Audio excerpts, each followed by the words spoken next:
Bonjour à tous, c'est Koum Eric et vous écoutez Les Voix du Savoir, le podcast qui explore les idées, les langues et les esprits qui ont façonné notre monde. Aujourd'hui, nous plongeons dans l'univers fascinant du langage à travers la vie et l'œuvre de Ferdinand de Saussure, l'homme qui a donné à la linguistique ses fondations scientifiques. Pourquoi ce sujet ? Parce que comprendre le langage, c'est comprendre notre manière de penser, de communiquer et de construire le monde autour de nous. Et si aujourd'hui la linguistique est une science structurée et rigoureuse, c'est en grande partie grâce à Ferdinand de Saussure. Dans cet épisode, nous allons explorer comment la linguistique était perçue avant Ferdinand de Saussure. Ce que Ferdinand de Saussure a apporté de révolutionnaire. Et enfin, comment son héritage continue d'influencer la linguistique et d'autres disciplines après lui. Alors, installez-vous confortablement et partons ensemble à la découverte de l'homme qui a transformé notre regard sur les mots. Donc, en première partie, nous allons l'intituler Avant Saussure. Avant Saussure, les origines de la linguistique. Donc, disons qu'avant le 19e siècle, la linguistique n'existait pas encore comme science autonome. C'est vrai, on étudiait les langues, mais surtout c'était pour des raisons pratiques, religieuses ou littéraires. Bien, nous allons commencer, on commence donc par les grammairiens de l'Antiquité. Oui, les grammairiens de l'Antiquité, ceux qui étudiaient les langues à cette époque-là. Dans la Grèce antique, Platon et Aristote s'intéressaient déjà au langage, mais dans une perspective philosophique. Ils cherchaient à comprendre le rapport entre les mots et les choses.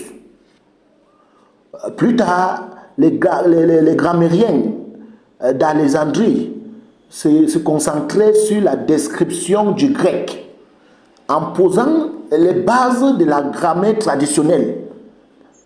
Oui, tels que le nom, le verbe, les genres, le cas, etc. Au Moyen-Âge, les études linguistiques servaient surtout à interpréter les textes religieux. Puis, avec la Renaissance et l'expansion coloniale, les savants commençaient à comparer les langues pour mieux comprendre leur origine. Le 19e siècle, c'était le siècle de la linguistique comparée.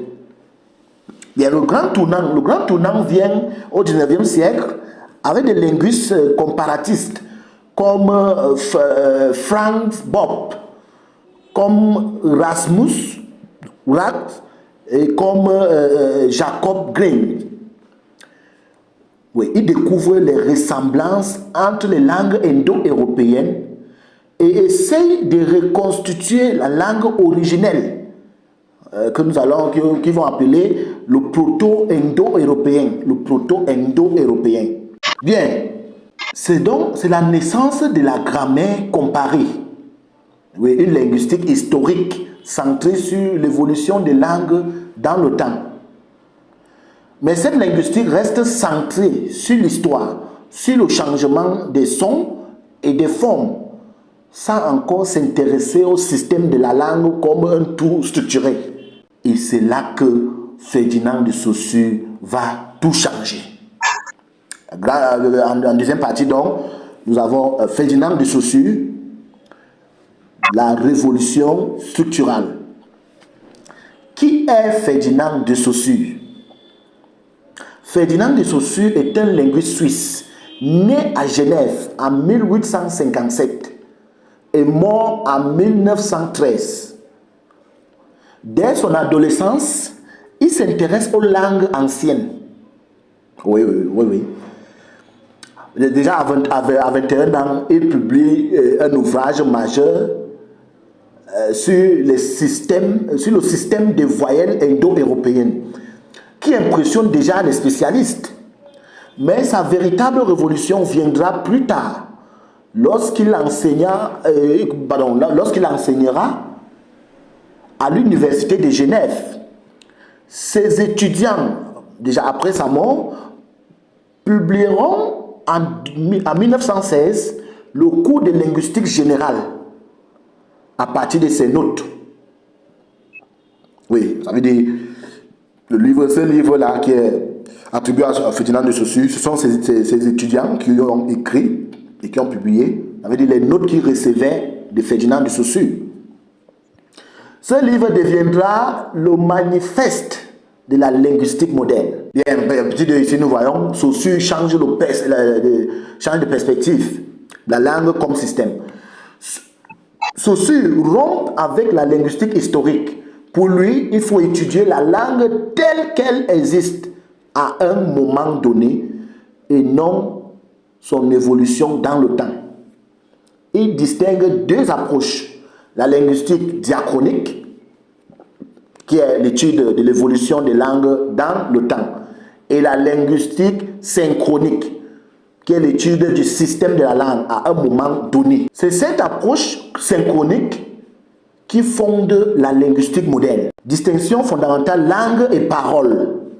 Saussure distingue la langue, qui est le système collectif social partagé par une communauté. La parole, elle, est l'usage individuel du langage, la manière dont chacun parle.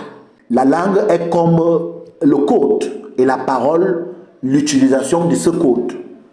Cette distinction est capitale car elle permet d'étudier la langue comme un objet scientifique indépendant des individus. Saussure parlera aussi du signe linguistique. Saussure explique que le mot n'est pas une simple étiquette collée sur une chose. Chaque signe linguistique est formé de deux faces, le signifiant et le signifié. Le signifiant, d'après Saussure, est la forme sonore ou écrite du mot. Par exemple, le mot arbre. Le signifié, c'est l'idée ou le concept associé. C'est par exemple l'image mentale que nous avons de l'arbre. Bien, ces deux éléments sont indissociables d'après l'auteur, d'après Ferdinand de Saussure, comme les deux faces d'une feuille de papier. Oui, ils sont indissociables, inséparables, comme le recto et le verso. Et surtout, le lien entre signifiant et signifié est arbitraire. Il n'y a rien dans le mot arbre qui justifie, qui désigne cet objet. Il n'y a rien dans le mot arbre, oui, qui justifie, qui désigne l'objet arbre. Donc, la relation entre signifiant et signifié est une relation arbitraire. Bien, la langue comme système de différence. Autre idée géniale dans la langue, autre idée géniale. Dans la langue, tout est différence. Ça veut dire quoi? Un mot ne tire pas son sens de sa substance, mais de sa différence avec les autres mots. Par exemple, le mot chat. Le mot chat n'a de sens que parce qu'il n'est pas rat. Le mot chat n'a de sens que parce qu'il n'est pas rat, ni chien, ni chaud.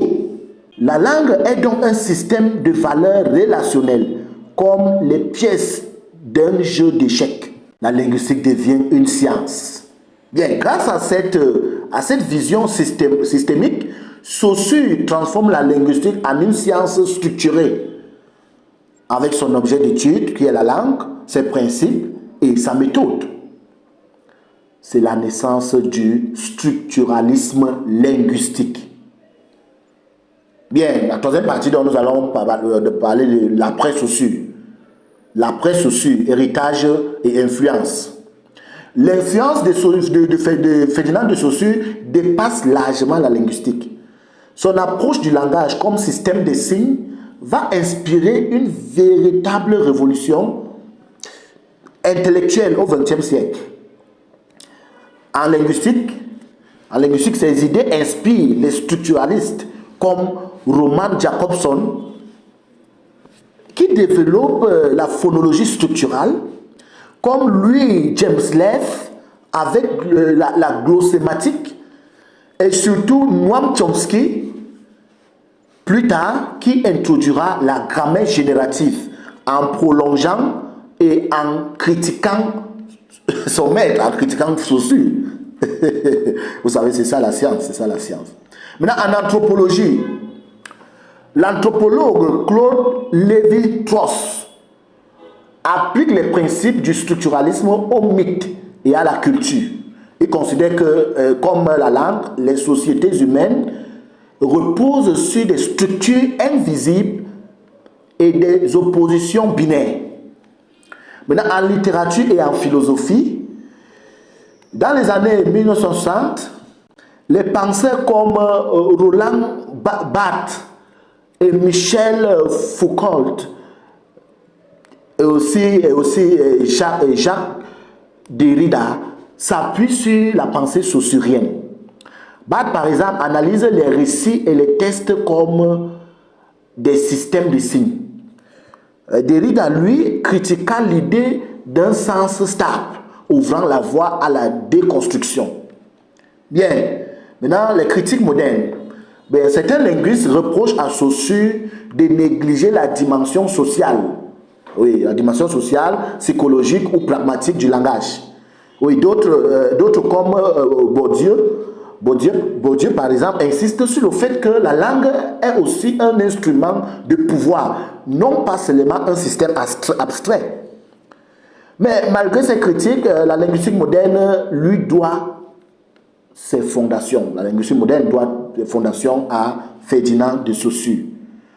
Bien, nous concluons en disant donc que Ferdinand de Saussure a fait passer l'étude des langues d'un savoir empirique à une véritable science. Il a montré que la langue n'est pas un simple ensemble de mots, mais un système vivant de signes et de relations.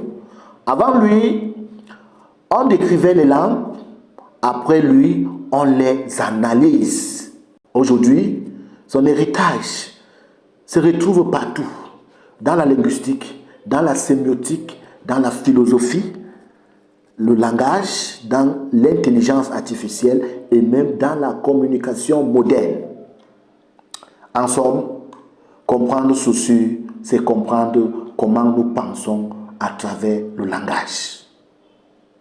Merci d'avoir écouté cet épisode sur Ferdinand de Saussure, le père de la linguistique moderne.